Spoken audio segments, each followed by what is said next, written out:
Okay, this is a continuation of my life story, and in fact I've already done this in writing.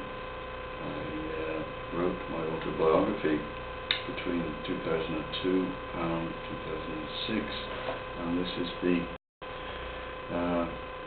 result. And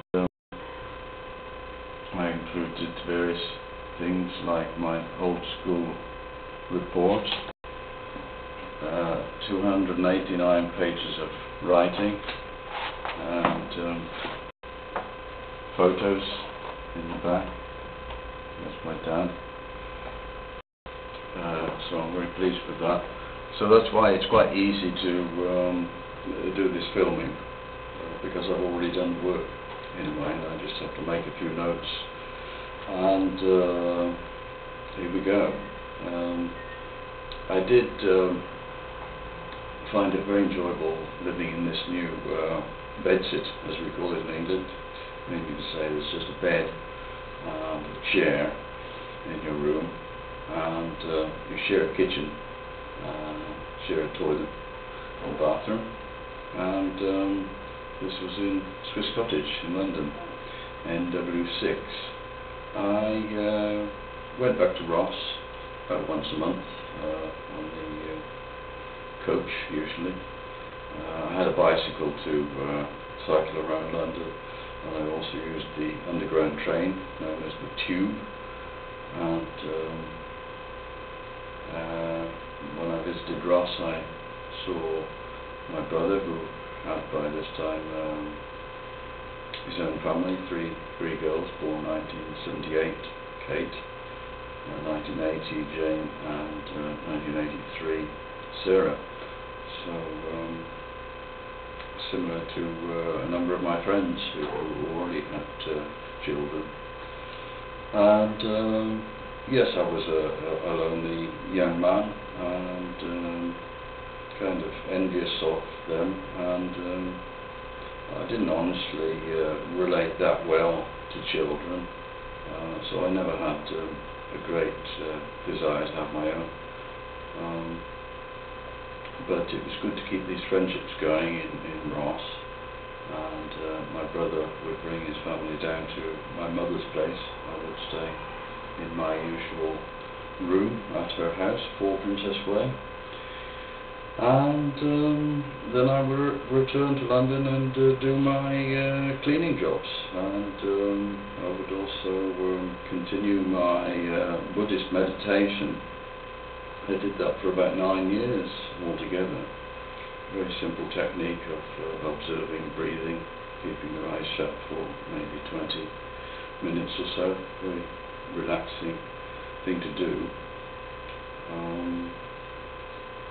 And it provided me with a few friendships. I went to the Friends of the Western Buddhist Order in Bethnal Green, and also to some of the Buddhist meetings in Hampstead. I also joined a therapy group. One thing I had the ambition while I was still in Herefordshire, I read books about various humanistic psychology, such as psychosynthesis, which was a term coined by the Italian Roberto Assagioli, and at the back of this book was a London address and telephone number, which I followed up, and got some individual counselling using these techniques, which was quite helpful. But I needed something where I wasn't spending much money, because I was only earning a small amount. So I took up something called co-counselling, which is a technique which you learn, and you do it with your peers. You find other people in a group who want to talk about issues which are affecting them. And I went up to a place on the borders of Scotland, again in a big old rectory I always liked staying in large, old English houses, and I stayed there for a week, learning the techniques of co-counselling. The last night we had a party, and there was alcohol of various sorts. Of course, I was familiar with drinking alcohol 2 or 3 times a week.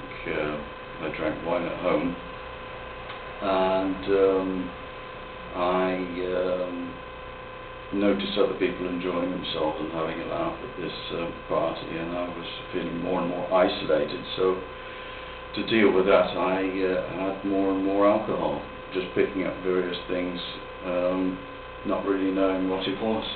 So in the next morning, the day of leaving, I had a terrible, terrible hangover. It was really bad. This is what happens when you mix different kinds of spirits and alcohol. And that made me decide to stop drinking alcohol altogether. I made that decision in 1983, and I didn't drink again for probably 3 years after that. It was a very good decision to clean up my act. It helped my stomach a great deal. My digestion was starting to suffer from regular intake of this homemade wine, so I no longer went to pubs with friends, and my head got clearer. This was a time, 1982-83, when there were only 3 channels to watch, but of course I was enjoying it greatly because I had a colour TV for the first time. I cashed in my pension plan when I was in Herefordshire. I think I've got about £250 out of it and bought this colour TV. And there was just BBC One, BBC Two, and ITV at the time. And Channel 4 was just coming in, and a very exciting 4th channel. Just imagine that with all these dozens and hundreds of channels that are available today. You don't really appreciate it. Anyway, that was one development. Another development was your telephones. Up until then, you had to dial your telephone number using your finger stuck in a hole to get the number. And then, about 1984, push-button telephones came in. So that was good, because I had, my mother had generously paid for me to have a phone installed so that she could phone me in my bedsit.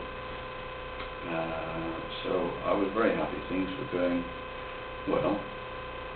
And I did get another job, thinking, well, maybe I should go back to clerical work. But I tried a job doing stock control again, and it really wasn't suitable at all. I did about 3 months working for Granada TV Rentals, and the experience of that,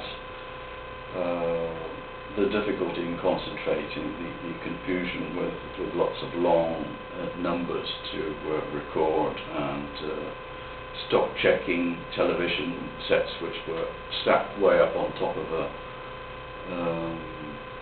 storage place, with very poor light for reading these 9-digit numbers. It was really not suitable, so I decided to stop doing clerical work.